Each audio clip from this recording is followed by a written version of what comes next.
Hatred may be closer than you think, yet unknown to us. Hatred isn't only a grand narrative of politics, war, or history. It doesn't always live in tense summits or on battlefields with soldiers. It might be here, inside your own heart, unrecognized. It could take the form of an old, unforgiven memory, someone who hurt you long ago. And even now, thinking of them causes you a pang. A single hurtful phrase that shut your heart. A family you no longer visit. An old friend you refuse to meet. A relationship that could have been healed, but you let it die out of pride. I forgive, but I won't forget. I don't hate, but I won't see them again. I live okay, but just don't let me cross paths with them. These sound normal, but they signal a subtle ember of hatred, never burning bright. Never fully extinguished. Silent. Persistent. Slowly poisoning your spirit. Hatred doesn't need to shout. It waits for your silence instead of grace. For your hardness when softness is due. For your shield when empathy is due. Left uncleaned, it festers, infecting your inner world. You close off from the world. From love. From yourself. What causes us suffering isn't the other, it's the part of ourselves we don't know how to love. They min naim. This piece isn't about distant factions or faraway wars. It invites you and me to reflect, is there something still smoldering inside us? Something unresolved? Because if each of us fails to heal our own hatred, then even mass peace talks only bandage wounds, they never truly heal. From a dismissive glance to a lifetime of pain. There was a man who, for over 20 years, never dared enter a crowd. He'd been a good student, dreaming of becoming a teacher, believing in a purposeful life. Then one day, in class, he mispronounced an English word and was laughed at. Instead of standing up for him, the teacher sighed and said, "With that kind of ability, you won't get anywhere." That look of contempt, that dismissive phrase became a deep wound. He dropped out, withdrew from friends, and took up manual labor. For 2 decades, he lived in silence, self-doubt, and resentment. Not because of a great tragedy, but because a wound was never healed. Hatred doesn't always explode. It quietly drains life from its host, forcing one inward, self-destructively. We often think hatred needs a major event to take root. But the truth is, a disdainful glance, a dismissive sentence, even silence when you needed being heard. This is enough to sow seeds that grow into years of suffering. And if we don't learn to understand and let go, we might do the same to others. One hurtful word creates a hardened soul. A hardened soul will hurt another. Thus, the world keeps feeding hatred because no one stops long enough to heal. We cannot solve problems at the same level of consciousness that created them. Albert Einstein. We cannot resolve resentment through blame, avoidance, or punishment. We heal by daring to face the wounds in our own hearts. Ask yourself, is there someone who still hurts me? Whose name I cannot speak without weight? Is there something long past yet I'm still unsettled thinking about it? Is there someone whose success irks me, and I resent it?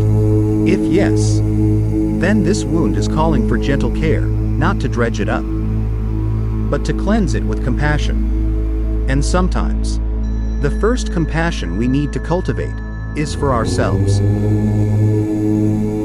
Israel-Palestine, when both sides are right, and both are hurting.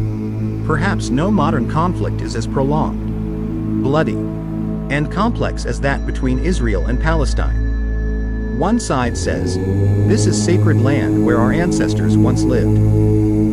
The other declares, this is our home, where our grandparents were born and died. Both are right in history and in pain. Both are wrong in continuing to pour bullets, missiles, and hatred onto the next generations.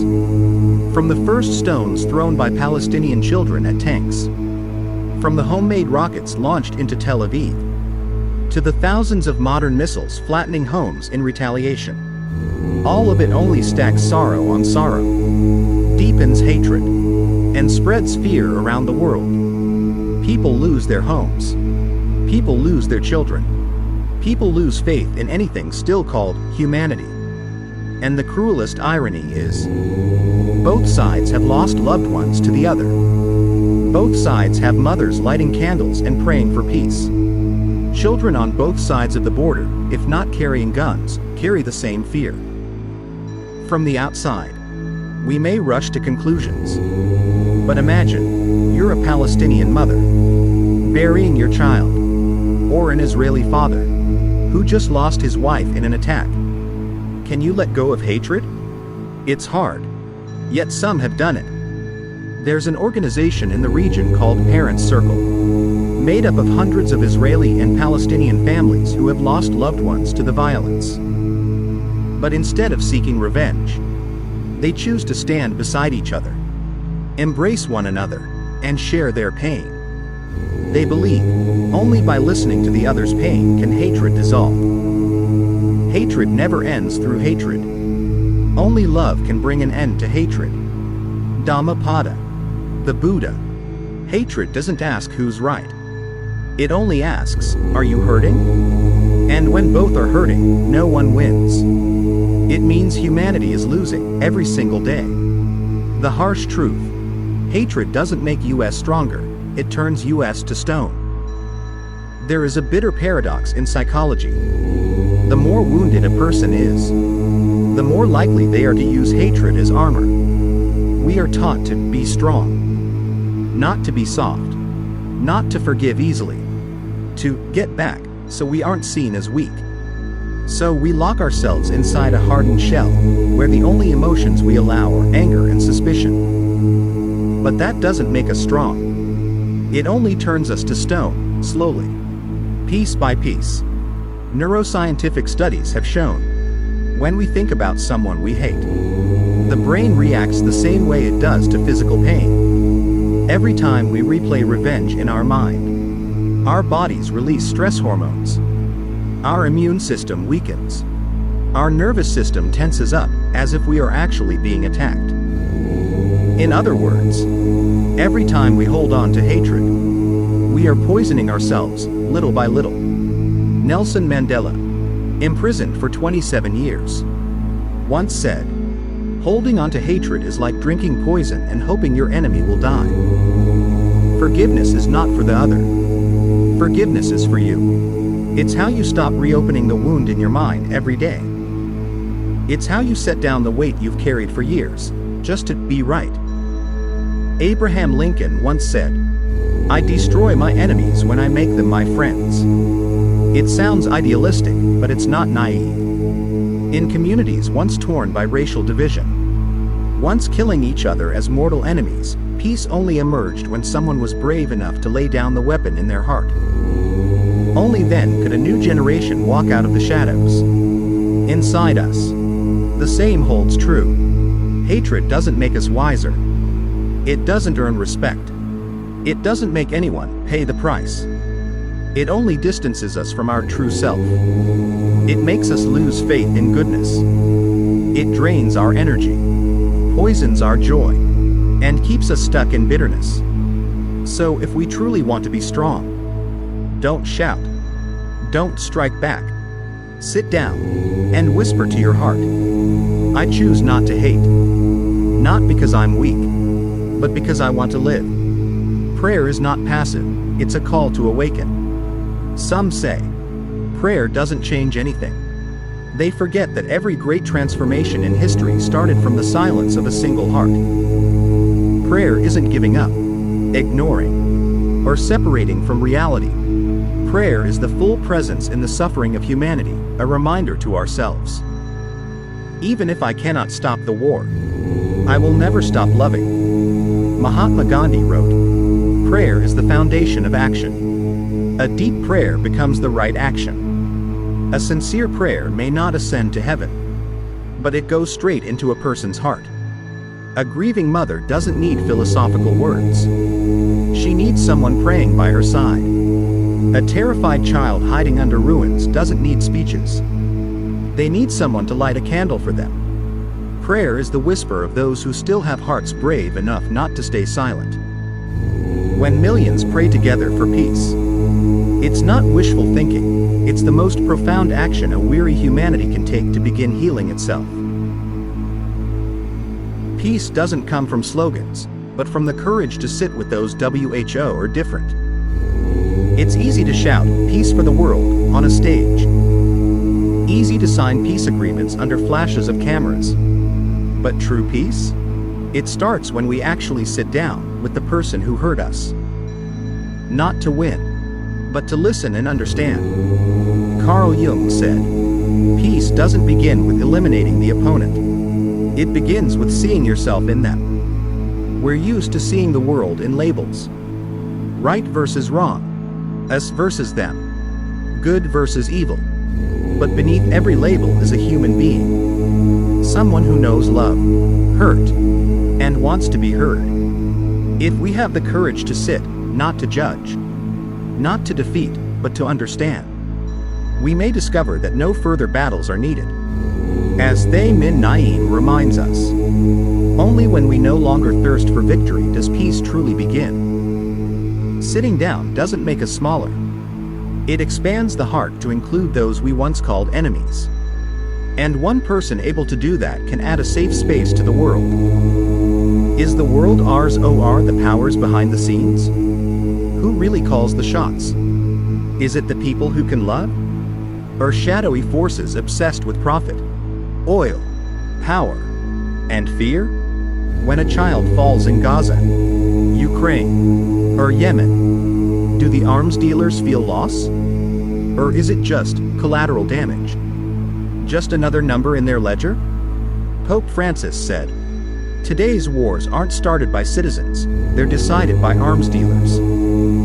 If the world belongs to those with the money to start wars, does the future belong to silent, disenfranchised children? No. This world cannot remain the playground of anonymous powers. We, the ordinary, the loving, those who have been silent for too long, must speak. Not to attack, but to remind. We know. We see. We don't agree. If one kind voice remains silent, the cruel think they're right. But if millions of kind hearts speak, even the hardest, even the most cold, will have to listen. Now is our moment to reclaim this world, not with weapons, but with awareness and compassion. Everyday life, a family divided by unresolved anger. Two brothers lived in adjacent houses, sharing a family plot, torn apart by a petty dispute over a water pipe. The elder accused, "You're stealing my water." The younger responded, "I'm not. Don't blame me." They turned away, no words, no greetings, for 32 years. Family gatherings passed with missing ties. Illness of their parents went unnoticed. Lunar New Year passed with locked gates. Their children never got to know their cousins across that gate. Then one day, the older brother had a stroke and was hospitalized. The younger stood in the corridor, hands behind his back, peering through the ICU window. His hand trembled. He didn't know what to do after 32 years of silence. Finally, the elder passed away. The younger sat alone at the funeral, tears quietly falling. It took 3 minutes to argue, but we feuded for life. He said, "So many of us hold a locked family bond, not marked by borders, but by stubborn pride. We refuse to apologize first. We demand the other must make the first move. Time slips by, and opportunity dies." Therapist Brené Brown states, "When we refuse to speak about what hurts us, it begins to control how we live. There are grievances never worth losing someone precious. A misunderstood remark could be reset in 5 minutes, but delayed becomes a deep chasm. Maybe today, you're distant from someone, not because they're terrible, but because you couldn't find the courage to start. If that's true, try what the world resists. Reach out first. Say sorry. Offer warmth once more. Not to lose, but to preserve the most valuable, human connection. The rise of compassion, lessons from post-war Germany. Germany was the epicenter of one of history's darkest chapters, the Holocaust under Nazism, where millions of Jews were exterminated. After World War II, Germany lay in ruins, physically, morally, and in global trust. Even German youth felt inherited shame. Their grandparents had committed unspeakable crimes. Could future generations be trusted? Rather than denial or excuses, Germany chose to apologize. From federal to educational institutions, they taught their youth, we did wrong. It's our responsibility to ensure this never repeats. Berlin built the Holocaust Memorial and preserved concentration camps, not to glorify, but to remember. Their museums focused on remembrance, not propaganda. This humility, this courageous compassion, nurtured a reformed national identity. Chancellor Angela Merkel emphasized, never let indifference start from small things. Germany did not rebuild with military might, but with moral strength. That silent power inspired generations. Now, Germans don't carry collective guilt, they carry responsibility, forged by acknowledging the past and forging a better future. Children learn hatred from adults and grow up to kill each other. No child is born knowing hatred. They don't understand skin color hierarchy. They don't consider other faiths dangerous. They don't know the history of war. All they know is play, laughter, and trusting that all people are equally lovable.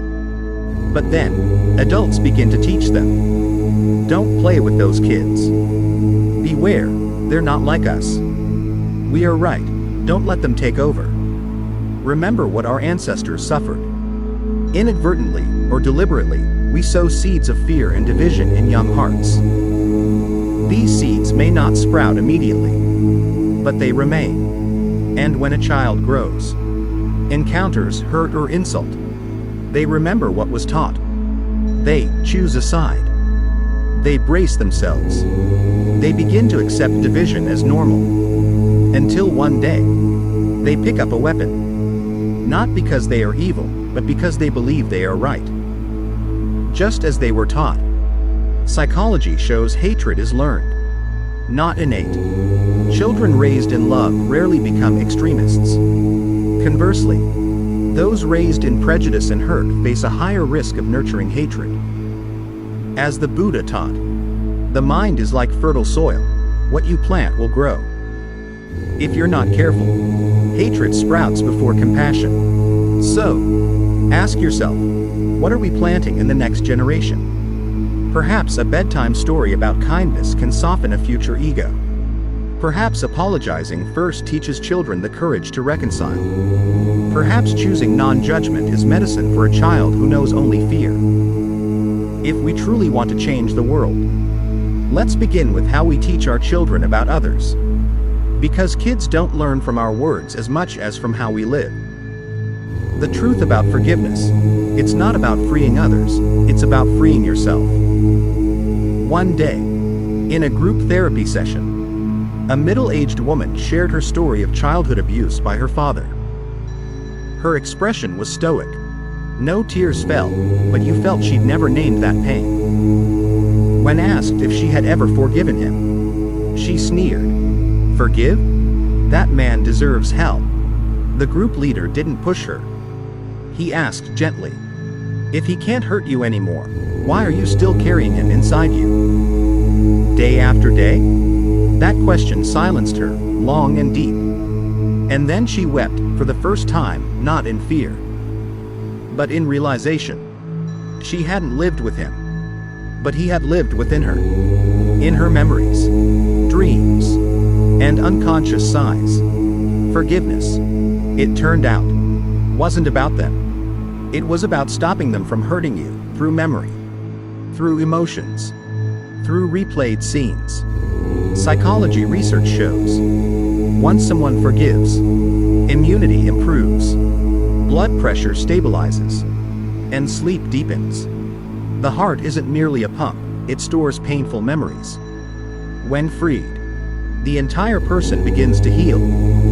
Viktor Frankl, survivor of a Nazi death camp, wrote, "When you can't change the situation, you still have one final freedom, the choice of your attitude."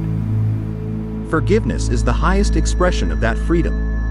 Not everyone deserves to be forgiven, but we do deserve freedom from their wounds. Remember, letting go is not weakness. Forgiveness doesn't mean condoning wrongdoing. It's the act of someone mature enough to see that holding yourself captive in the prison of hatred is the most senseless punishment of all. Buddha, Jesus, Gandhi, all chose compassion even in the face of death. Some were insulted, wrongfully accused, beaten, and even killed. But in their final moments, they didn't curse. They didn't call for revenge. They left behind an eternal message. Love them. Jesus, crucified, still prayed, "Father, forgive them, for they know not what they do." The Buddha, betrayed by Devadatta, rejected by kings, and turned against by his own disciples, still taught, hatred cannot end hatred. Only compassion can. Mahatma Gandhi, the father of India, was shot by a fellow Hindu for being too forgiving. As he collapsed, he didn't condemn, he simply folded his hands and whispered the name of God. The question isn't, were they greater than us? But rather, what helped them, at the height of pain, still choose love? Perhaps the answer lies in their deep realization that hatred is fire. It burns the one who holds it. Only compassion is the cool water that can calm this world's madness. Gandhi once said, "An eye for an eye leaves the whole world blind." If the greatest souls in history chose compassion in the face of harm, can we, who have suffered less, still cling to our bitterness? We may not be them. But each day, if we choose to be a little more loving, a little more forgiving, a little more understanding, we are laying a stone in rebuilding the bridge that connects all humanity. The journey of an American veteran returning to Vietnam to apologize. Chuck Searcy was an American soldier who fought in Vietnam in the late 1960s. As a young man, he was trained to fight and kill the communist enemy. He carried weapons, fired into jungles, and lived with tension and fear. When the war ended, he returned home, hoping for a normal life. But the memories wouldn't leave him. Each night, he saw faces of strangers falling before his rifle. He heard children crying, bombs exploding, and those eyes, the eyes of Vietnamese people, not angry, just bewildered. "I didn't kill with my hands, but I was part of the machine that did," he once shared. So he made a choice. He came back to Vietnam, not to revisit battlefields, but to pilgrimage into his own wounds. He went to central villages, where unexploded bombs still maimed children. He began a project, clearing landmines, helping victims heal, teaching safety. He stayed in Vietnam for years, not as a soldier, but as a friend, as a late arriving son. Not to repay a debt, but to bring healing. I can't change the past, but I can do something, no matter how small, to ease the pain of the future. His story wasn't just an apology. It was proof of Gandhi's words. Forgiveness is the act of the strong, and the strongest are those who can admit they were wrong. The locals didn't hate him. They welcomed him, cooked for him, called him the kind foreign uncle. Because to them, someone who returns, not to justify, but to quietly make things right, is truly worthy of love. And perhaps, the deepest reconciliation doesn't come from treaties between nations. It comes from a single person choosing not to flee their wounds, but to return and embrace them. Unhealed wounds turn into hatred and history repeats. Imagine a wound left unattended. At first, it's just a small cut, nothing serious. But it's never cleaned, never protected, never healed. Over time, it gets infected. It swells. It throbs. And then, it decays. The human soul is no different. Every unhealed hurt eventually becomes resentment. And resentment, when it builds up long enough, becomes hatred. Modern psychology has revealed extremists, violent individuals, terrorists. They were once victims of deep trauma. No one is born wanting to kill. They were once children, beaten, abandoned, humiliated, and no one ever helped them heal. A soul that has never been seen will do anything to be noticed, even through cruelty. A heart once rejected will always be guarded, always suspicious, ready to hurt first, out of fear of being hurt again. Carl Jung once wrote, "What we do not face in the darkness will become our fate." Hatred, if left unchecked, is inherited, not through DNA, but through behavior. A father who never healed may find it hard to love his child unconditionally. A mother still in pain may teach her child to be strong by never forgiving. And so, the wound passes on. But the beautiful truth is, if trauma can be passed down, so can compassion. If hatred can be learned, so can love. The question isn't, who hurt us?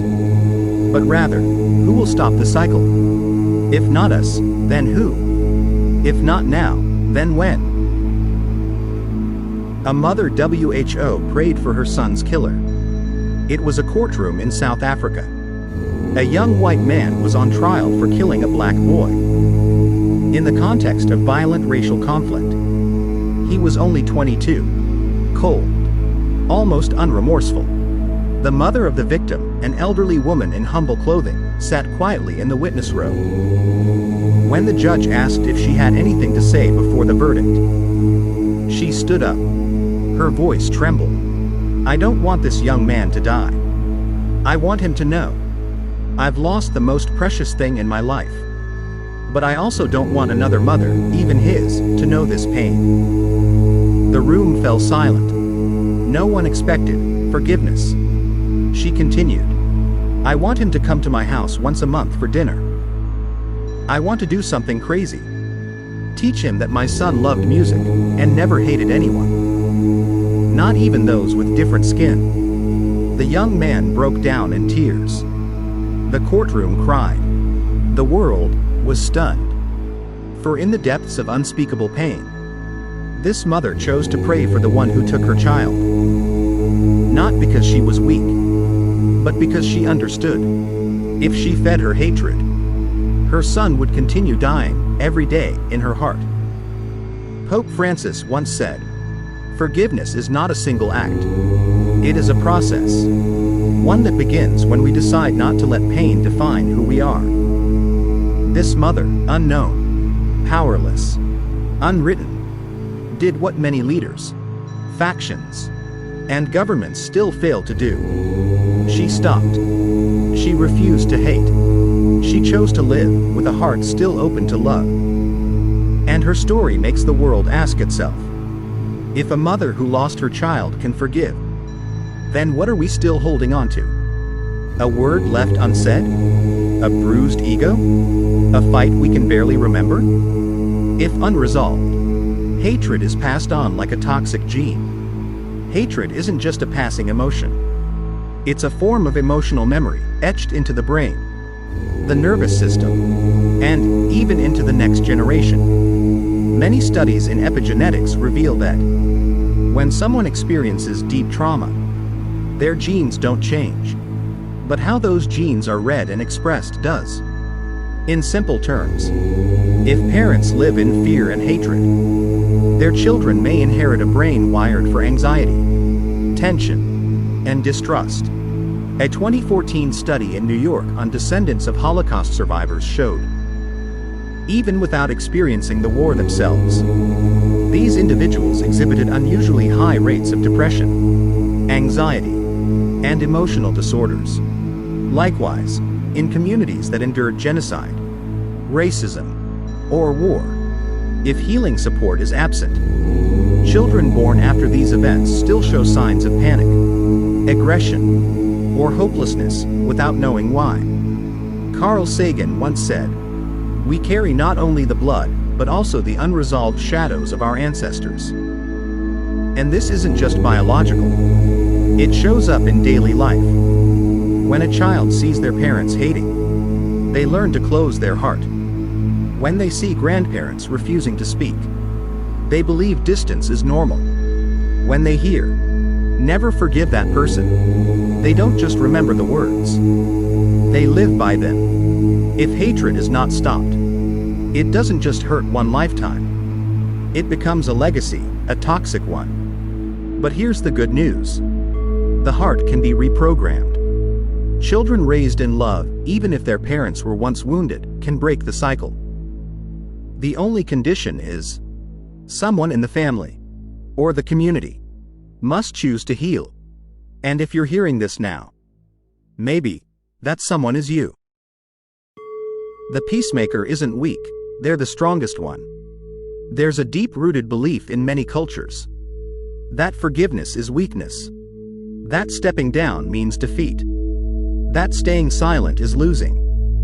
But if we truly understand inner strength, we'll see the one who brings peace is the bravest. Because anyone can shout, anyone can strike back, but only those with enough wisdom and depth can sit down, listen, and stop the cycle. Nelson Mandela, after 27 years of imprisonment under apartheid, walked free and did not seek revenge. He shook hands with those who once locked him up.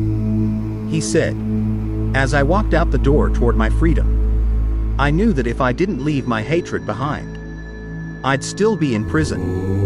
True strength isn't found in fists. It lives in compassion. Not because we are weak, but because we are strong enough to hold peace amid chaos. The Dalai Lama once said, "When you see your enemy as your teacher, you've taken a great step on your spiritual path." The world isn't lacking in intelligence. It's not lacking in toughness. What the world is lacking is people who know how to soften at the right moment. None of us grow up hoping to be the one who makes peace. We want to be right, to be respected, to never be taken advantage of. But sometimes, it's the gentleness of one person that saves an entire family. A child willing to make peace with their father. A wife who hugs her husband after an argument. A brother who says, "Come home. Dinner's ready." A leader who steps forward and says, "We were wrong. We apologize." These moments may seem weak in some eyes, but to humanity, they are the strength holding the world together. Barack Obama once said at the White House, "Compassion is not a sentimental choice. It is a political act. And it is the most essential act of this century." The peacemaker may never be honored in grand ceremonies, but they, quietly, are the ones keeping the world from falling apart. Our story, every day, is a chance to choose compassion. We often speak of war, of factions, of hatred between nations. But what about the small wars inside our everyday lives? The war between us and a loved one. The silent battles in the workplace, hidden behind sarcasm, cold glances, unspoken judgments. The war within, the struggle between the compassion we desire and the ego that refuses to let go. How many times have we whispered to ourselves, "I'll let it go." But when we see that person again, the heart clenches. The smile is there, but not sincere. The greeting is there, but not from the heart. That's because compassion hasn't truly been chosen. We're only acting peaceful, not truly at peace. And so, we live as if wearing a mask. A mask in public. A mask at home. Even a mask when looking in the mirror. Mother Teresa once said, "If you want to change the world, go home and love your family." We don't need grand declarations. Just small things. In anger, we pause for 1 minute of silence. When insulted, we hold back our reaction and ask, what pain might they be carrying? When someone makes a mistake, we help them start again, instead of judging. When a relationship has grown cold, we send the first message. These small acts, done often, can create a world that doesn't need more heroes. Just more people who are real. Just ask yourself, if today were your last day, would those grudges, those long silences, those times we refuse to speak, still matter? Maybe the person you're angry at is waiting for you to speak first. Maybe all it takes is a nod, a gentle question, a softened look, for all the pain to begin dissolving. The Buddha taught, there is no path to love. Love is the path. If we want a future without hatred, let us live as if we are compassion, starting today. And the beautiful truth is, you don't have to be a great leader. You don't need fame or power. You only need to be yourself, awake enough to choose love over hate. Please, let the children learn love, not hate. We live in a world full of wonders. Technology can connect billions with a single tap. Artificial intelligence can write poetry, heal illness, and build smart cities. Spacecraft are leaving our solar system. Humanity is preparing to settle on Mars. And yet, so paradoxically, the world remains tangled in suffering. Because we still haven't learned how to sit down together. We haven't learned the most basic lesson. When the heart remains wounded, every achievement becomes dangerous. History proves it. The man who invented the atomic bomb was a physics genius. A mass shooter could be a doctor, an engineer, even a writer. The most brutal dictators were once children, who were not loved. So the question is not, are we strong? But rather, are we capable of love? Just imagine a child curled up among rubble in Gaza. His father just died in an airstrike. He doesn't know why the bomb hit his home. He only knows no one will walk him to school anymore. Another boy in Israel just buried his mother, killed by a rocket fired from across the border. He sits before her photo, eyes dry, sighing deeply, like a man. Then whispers, "Who is the enemy? They must pay." And so, children become heirs to hatred. Not because they chose it, but because the adults didn't stop in time. To those who still feel when they hear of war. To those whose hearts break seeing children run from bombs.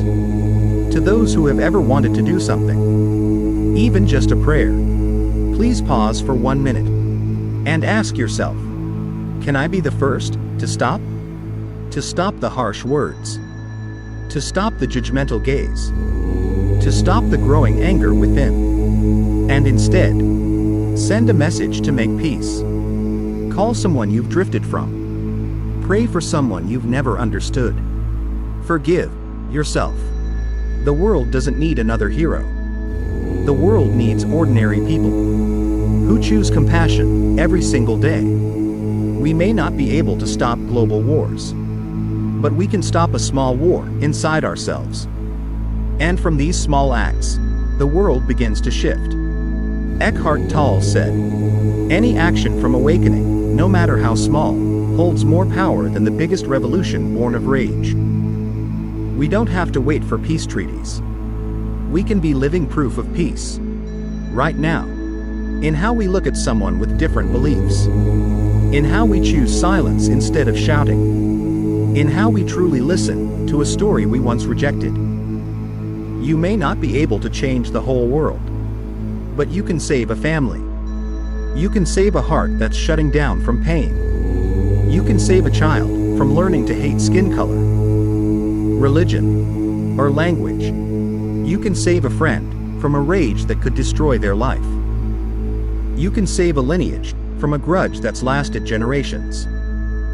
And most importantly, you can save yourself from becoming your own enemy. If today, millions sat down together, turned off their phones, turned off the TV, turned off their anger, and lit a single candle to pray for the world, then this world, though not yet free of war, would already be a little more peaceful. And if you're still listening now, perhaps inside you, a quiet flame of compassion is burning, strong and steady. Hold on to it. Nurture it. Let it be the small light that shows the way for you and those around you. Live as if. A world without hatred is something we can plant from the soil of our own heart. The more we hate, the more we suffer. Only compassion can heal. If you're still here, that flame in you, of awakening, of compassion, of wanting to live more kindly, is real. Hold it close. Let it shine. Not just for yourself, but for the world. And if this video touches your heart, click subscribe to walk with us at the light within. Every share, every comment you leave, is a small seed that could help someone out there walk through their darkest night. If you're facing pain, confusion, or something unspoken, leave a comment. We'll be listening. And in our next videos, maybe you'll see yourself reflected, embraced, and healed. Because we're not just wishing for a better world, we're building it from within. The more we hate, the more we suffer. Only compassion can heal, and that compassion can begin with you right now.